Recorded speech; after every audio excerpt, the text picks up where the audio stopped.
Hello, Judith.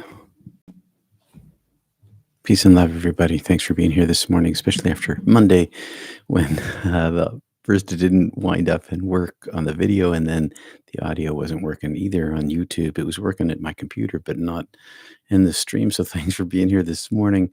Now, the other morning, I read a note from a friend who forwarded me one of Richard Rohr's daily meditations, and it was on the subject of resilience. In this 10-minute talk, before we begin our meditation practice, let's explore the concept of resilience, its significance, characteristics, types, and strategies for spiritual enhancement, why it matters, and how it helps. So, understanding resilience. Resilience is the capacity to withstand and rebound from challenges. It involves coping effectively with the adversities like death of a loved one, financial loss, illness, and natural disasters. Resilient people confront difficulties head on, using healthy coping mechanisms for growth and strength. What mechanisms? Well, in my life, regular meditation practice, a dedicated practice, regularly and naturally increases resilience in life. I've been telling you that meditation is practical, and this is one of the reasons why, because it creates resilience. Characteristics of resilient individuals. What are those characteristics? Survivor mentality. We stop viewing ourselves as victims and start understanding ourselves as survivors. It gives us emotional regulation. It manages our emotions effectively in stressful situations. You keep your cool. We may feel our deep emotions. I do. Deep emotions like sadness and anger or fear, but resilience helps us manage them so that they don't incapacitate us when we most need our reasoning capacities. We gain a feeling of control because we believe in our own ability to influence the outcomes. And that can be in an interpersonal relationship where you're resilient to the attacks coming at you, or it can be in any kind of situation, but we believe in our own ability to influence the outcomes. It's problem solving skills, rational approaches to finding solutions. Resilience gives us this capacity for using our heads, self compassion. We practice kindness towards oneself in tough times. That's a toughie, but that's part of resilience. It's part of what meditation brings to a person. And social support, not only here in our little community of practitioners and seekers and finders, but it helps us utilize networks of support and ask for help when we need it. Resilient people ask for help when they need it. They rely on their communities, on their families, on their friends. So, what are the types of resilience?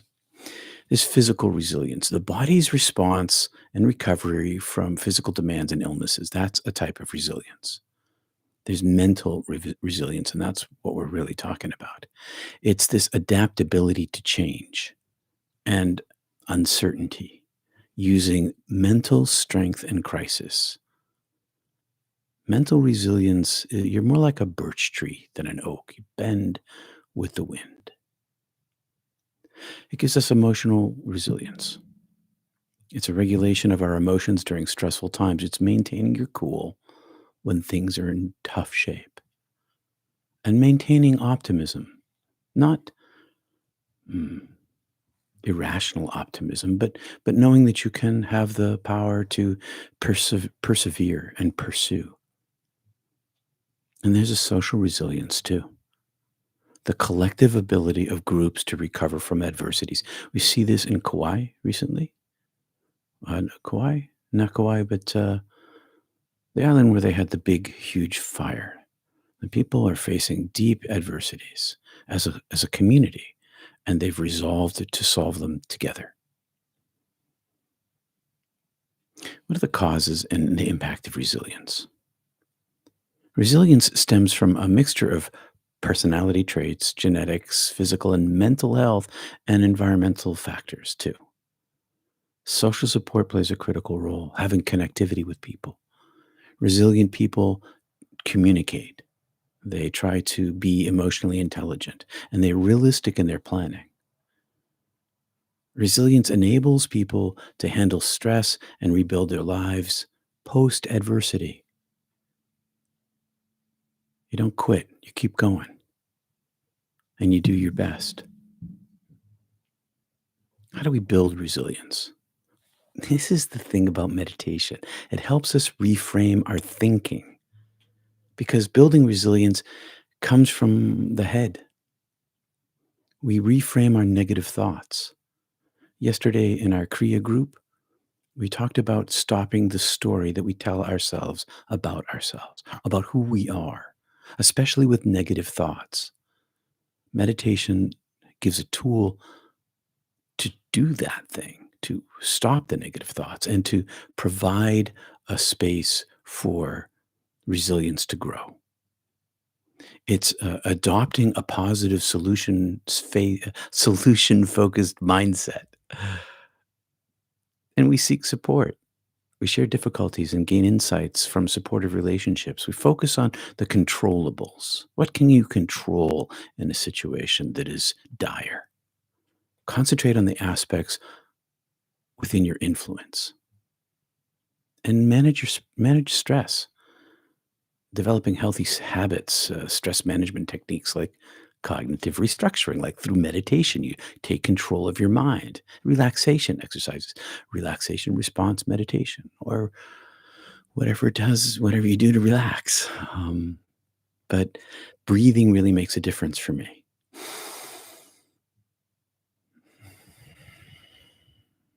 A single breath lowers my blood pressure,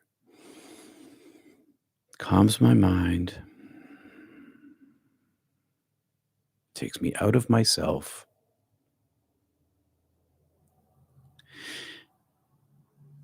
Meditation is a practice of cognitive restructuring, by which I mean we learn to control our thoughts and we learn to relax our muscles. We look at our muscles and relax them with intention. There's a bunch of ways you probably do this, but I find that, well, writing helps. I write things down. That helps me with strategy and self understanding. And then I use this development of a strategic problem solving to use a methodological approach to finding solutions to complex problems if there are solutions to be found. But first, you have to identify the problem and clearly define what the problem is and the nature and scope of the issue. Understand the context. Take a look at analyzing the environment of the circumstances that are related to the problem. What's going on? Who's pulling the strings? Why is this thing happening? Why did it happen? Gather more information. Ask around, figure it out. Seek insights. And then generate options because you've regulated your mind.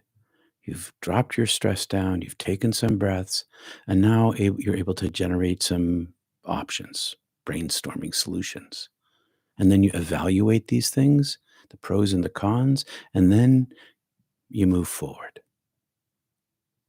And at the root of all of this, for me anyways, meditation. The control of my own mind helps me be resilient in the world. When facing real adversity, surprises, suddenly something happens that's unexpected to someone you love, and you need to face it, sudden drop everything and deal with it. Or it happens to you. And instead of panicking,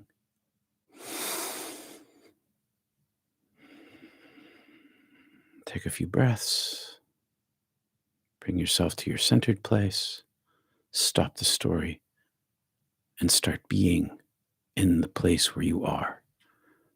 And that clears away all the detritus that's in the way of your thinking, all the emotional upheaval. Doesn't get rid of it, but it clears it off to the side. You still probably feel those emotions. but they won't be controlling. You gain control. You slow down reaction, and instead of reacting, you take the time to resilience. Meditation grows a national life, a community life. All right, that's Middle Talk this morning. Good morning, everybody. Say hi to folk who I didn't say hi to. Kristen, Susie, Dana. The video froze. I hope it unfroze for you because it's freezing here on the coast of Maine. Maybe that's what happened. All the molecules in the electrons froze up a little bit. I'm only kidding, of course. Um, Not only survivors, but creators too. Oh, nice, Susie. We're not synchronistic message this morning. I needed to hear this. Great, Susie. I'm glad to hear that. Thanks for being here today. Meditation is going to be very simple. Hey, Siri, set an alarm for 8:30. Meditation is very simple. On Tuesdays, we practice Kriya Yoga, and you can find out more about that if you go to my website, peterpanagore.love, and the link is below in the show notes, and look for the Kriya group. It's a more intensive form of meditation that we practice.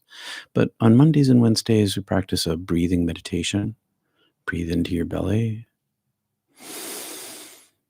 Breathe out through your nose if you're just joining us. Use a mantra, use a chant, repeat it over and over and over again. And when your mind wanders off, return to your prayer. Link your breath with your prayer. That's the simple thing. It's in that way, you take control of your mind and stop the negative storytelling and provide yourself the beginnings or the deepenings of resilience. If you've been meditating with me for a while, practice what you like. Hey, PL. Hey, Rebecca. The sound is cut out. Anybody else not hearing the sound? Let me know. I think I know what might be going on. There's a major, maybe it's this. There's a major solar eruption, plasma ejection from the sun that's causing havoc with radio waves, and that's what's happening. It was a big. I can't even think of the name of it. Anyway, I'm glad you guys hear me. So anyway, meditation. Back to meditation. Breathe on your spine, ride up your spine to your bindi, to your brow chakra, back through the back here, down your spine to your root and back up again. If you've been meditating with me for a while, and use whatever techniques for breath that you do use. All right, solar flare. There you go. Thanks, Elizabeth. That's what it was. A very large solar flare. And of course, that affects both north and southern hemispheres. That's why we get the aurora borealis in both places. All right, enough of that. Coronal mass ejection. Ta-da! Coronal mass ejection. That's what the scientists call it. All right, there we go. I'm going to sit. I'm going to begin with 3 ohms and then drop into breath practice. And peace and love to everybody. Thanks for being here. You who are live with me and you who are watching by recording. Participating by recording.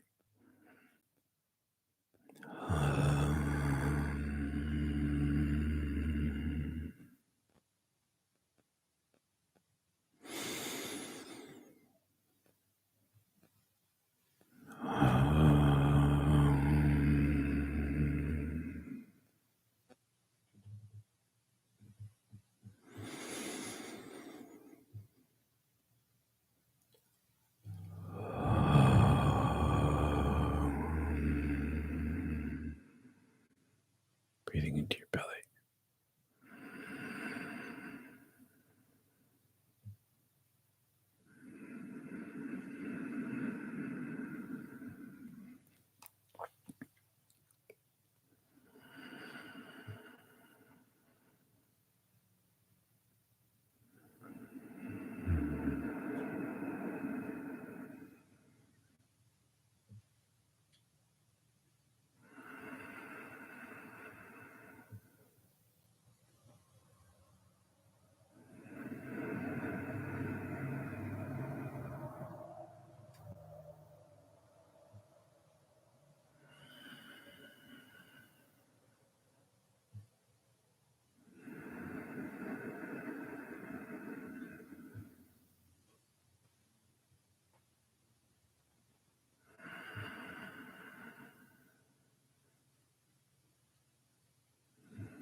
Peace and love, everyone. Thanks for being here.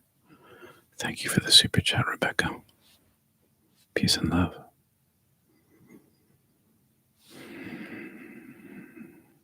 See you soon.